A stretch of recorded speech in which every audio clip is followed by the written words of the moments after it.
Bonjour Françoise. Bonjour Nicolas. Alors Françoise, donc toi tu es une jeune retraitée d'éducation nationale et tu as deux passions dans la vie, la vanille et ton beau-frère, c'est ça? C'est ça, oui, exact. Voilà. Et donc, tu t'es mise à faire un peu de vanille. Alors c'est une orchidée, donc une liane hein, qui pousse sur des tuteurs. Alors ces tuteurs sont en fait des chandelles, c'est ça? Ça peut être chandelle, ça peut être n'importe quel arbre, en fait, un litchi, un manguier. Oui. En fait, D'accord. Le vanillé, il a une racine terrestre et puis il a des racines qui s'accrochent au tuteur, racines aériennes. D'accord. Ouais.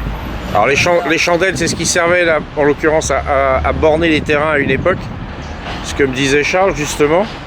Mais cette liane, en fait, elle était ornementale le matin, et puis elle ne donnait des fruits, en fait, que dans une seule région du pays, du monde, sa région d'origine, donc l'Amérique centrale, puisque seule l'abeille mélopine pouvait la féconder. Cette abeille étant endémique de l'Amérique du Sud, dès lors qu'elle a été importée mise en place à La Réunion, bah, elle faisait juste des fleurs le matin. Et puis merci, au revoir, il n'y avait surtout pas de vanille.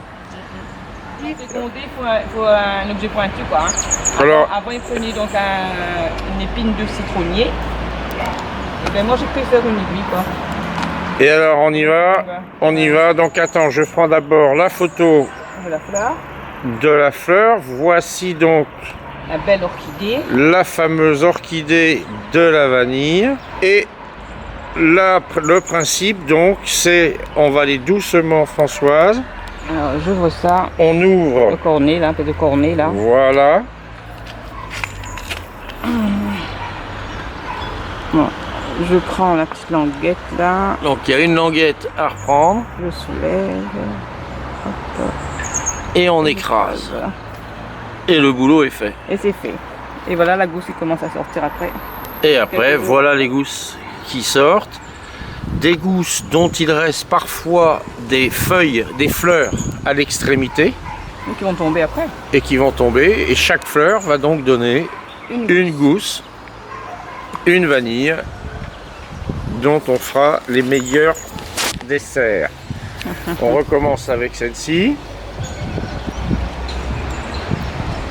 Alors tout ça c'est un travail qui n'est pas difficile. Le travail difficile, c'est celui qui est le plus difficile à voir. C'est le fait de lever la languette supérieure, de redresser la languette inférieure sous la languette supérieure et de presser les deux pour que le contact se fasse. Voilà, celle-là, c'est encore là. Il y a encore une cachée derrière. Et donc chaque matin, sur la dizaine de pieds de vanille que tu as chaque matin, on va dire quoi, 5-6 fleurs? Ah oui, plus une dizaine. Hein.